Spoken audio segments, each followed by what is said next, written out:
السلام عليكم ورحمة الله وبركاته. أصحابتا دمان سوماليدا meel kasto aad adduunka joogtaan qaasatan reer Muqdisho. Halkan aad u jeedaan waa magaalada Muqdisho, caasimada dalka Soomaaliya. Waa halbowlihii ama calooshii caasimada. Waxaa xiray bajaajley ama gawaarida kale. Halkan aad u jeedaan wax kala socda ma leh. Saas ayaa la isku hor fadhiyaa. haddaba haddii lagu yiraahdo xal u keen arrintani maxaa ku xalin lahayd? Aniga hadda aan ku hormaro xalka waxaan dhihi lahaa in bajaajleyda loo sameeyo goobo ay ku dajiyaan rakaabka ay soo qaadaan, kadibna basas ka sii qaadaan si ay u gaarsiiyaan inta ku hareeraysan ama xaafadaha number 4.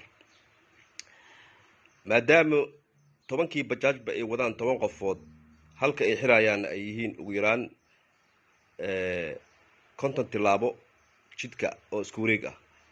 haddaba ka warrama halkaas haddii loo sameeyo in ay markaasi rakaabka ay soo qaadaan, markaasi ay ku dajiyaan ka sii qaadaana baabuurta kala waaweyn ama basas waaweyn loo sameeyo.